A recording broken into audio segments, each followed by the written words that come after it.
Hello friends, வணக்கங்க. இப்போ நம்ம எங்கே வந்திருக்கோம் அப்படின்னு பார்த்தீங்கன்னா, மதுரையில் மற்றொரு ஃபேமஸ் வந்து பார்த்திங்கன்னா திருமலை நாயக்கர் மகள் தான். ஸோ அதை பார்க்குறதுக்காக தான் நம்ம வந்திருக்கோம். ஸோ நம்ம இப்போ உள்ளார வந்துட்டோங்க. இதோட என்ட்ரன்ஸ் ஃபீஸ் வந்து ஒரு நபருக்கு 10 ரூபான்னு சார்ஜ் பண்ணுறாங்க. கேமரா எடுத்துகிட்டு போனோன்னா 200 வரைக்கும் சார்ஜ் பண்ணுறாங்க. மதுரை ஆண்ட நாயக்கர் மன்னர்களே ரொம்பவுமே புகழ்பெற்றவர் திருமலை நாயக்கர் தாங்க. இவர் கிபி 1623 டு 1656 வரைக்கும் ஆட்சி பொறுப்பில் இருக்கிறாரு. அவரோட காலத்தில் தான் டெல்லி சுல்தான் பெரும்படையும் அதே மாதிரி முஸ்லீம் அரசர்களால் தொடர்ந்து பயமுறுத்தல்கள் இருந்து வந்துச்சுங்க. ஆனாலும் அவர் வந்து பெருசாக அவர் கண்டுக்கல. இருந்து நாட்டை காப்பாற்றணும் அப்படிங்கிறதுல கவனம் செலுத்தி வந்தார்.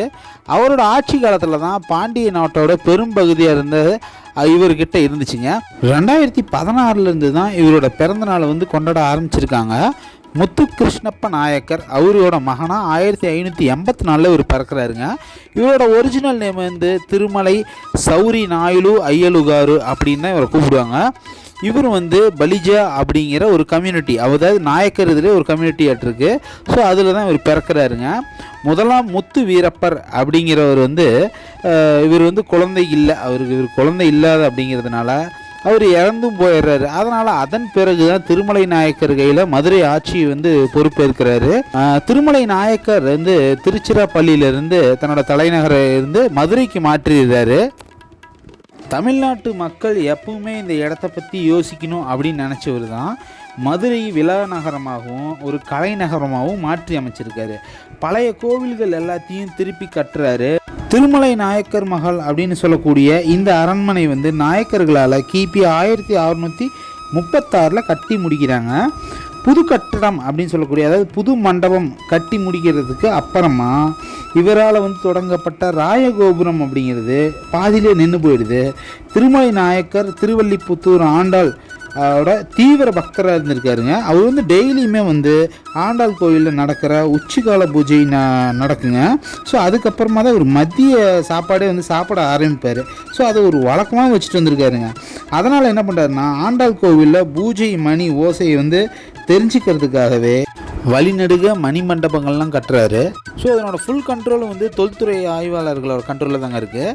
இப்போ திருமலை நாயக்கர்களோட கல்வெட்டுகள் செப்பேடுகள்லாம் ஆராய்ச்சி பண்ணி பார்த்தபோது இவருக்குன்னு சில பட்டப்பெயர்களும் வழங்கப்பட்டிருக்குதுங்க. அதன்படி பார்த்தோம் அப்படின்னாங்க, கட்சி திருமலை, தவநெறியுள்ளவன், மும்முறை முத்தமிழ் வினோதகன், உச்சி போஜகர், அதேமாரி வங்கி நாராயணன். ஸோ இதுமாரி பல பெயர்கள் இவருக்காக வழங்கப்பட்டிருக்குதுங்க. ஓகே ஃப்ரெண்ட்ஸ், நம்ம இது ஒரு அருமையான ஒரு இடத்த பார்த்தோம். நான் வந்து இது சின்ன வயசுலேருந்து இங்கே வரணும்னு நினச்சேன். ஆனால் அதுதான் எனக்கு first time. So YouTube channel ஆரம்பித்தோன்னா பல ஊர்களை சுற்றிட்டு இருக்கிறேன். ஸோ அதில் இந்த இடமும் வந்து நம்ம பார்த்தாச்சு. இந்த இடமும் கூட வந்து பார்த்திங்கன்னா ரொம்ப அழகாக இருக்குது, ரொம்ப பிரம்மாண்டமாக இருக்குது. வீடியோவில் எப்படி இருக்குன்னு தெரியல, பட் ஆனால் நேரில் பார்க்கும்போது ஒரு 3-4 பேர் சேர்ந்து கட்டி பிடிக்கணும் மாட்டிருக்குது. அந்த அளவுக்கு பெரிய அளவு தூண்கள்லாம் இங்கே இருக்குதுங்க. ஸோ இது வந்து பார்த்திங்கன்னா ராஜா உட்கார சேருங்க. ஸோ இதெல்லாம் பார்க்கும்போது அவங்களாம் எந்த மாதிரி ஒரு வாழ்க்கையை வாழ்ந்துருப்பாங்க அப்படிங்கிறது நம்மளுக்கு நினைவுக்கு வருது. ஸோ அதோட இங்கே நான் பார்த்தது இந்த குதிரையோட ஒரு ஸ்டாச்சு ஒன்று இருக்குதுங்க, ஒரு சிலை. அதில் நான் வந்து குதிரை சிலை மட்டும்தான் இருக்குதுன்னு நினச்சேங்க. அது அப்படி இல்லை.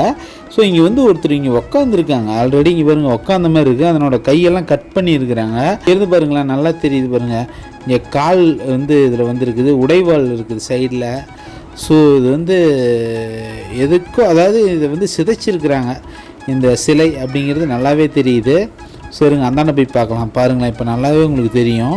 அதாவது இந்தாண்ட திரும்பின மாதிரி டேர்ன் பண்ண மாதிரி இருக்குது. அதனோட பாதங்கள்லாம் எப்படி ஒரு சூப்பரான ஒரு படைப்புங்க. இது வந்து எப்படி அந்த குதிரையை வந்து எப்படி செதுக்கி ஒரு கல்லிலேருந்து இந்த தூண் இதெல்லாம் எப்படி செஞ்சாங்கன்னு ரொம்ப ஆச்சரியமாக இருக்குது. ஓகே ஃப்ரெண்ட்ஸ், நம்ம நெக்ஸ்ட் ஒரு வீடியோவில் மீட் பண்ணலாம். அனைவருக்கும் நன்றி, வணக்கங்க. இந்த வீடியோ பிடிச்சிருந்தால் லைக் பண்ணுங்கள், ஷேர் பண்ணுங்கள். நம்ம சேலம் சூரிய பிரகாஷனில் சப்ஸ்கிரைப் பண்ணுங்கள். இந்த இடம்லாம் புதுசாக இப்போ தான் கட்டிகிட்டு இருக்காங்க. ஓகே ஃப்ரெண்ட்ஸ், நம்ம நெக்ஸ்ட் ஒரு வீடியோவில் நம்ம மீட் பண்ணலாம். அனைவருக்கும் நன்றி, வணக்கம்.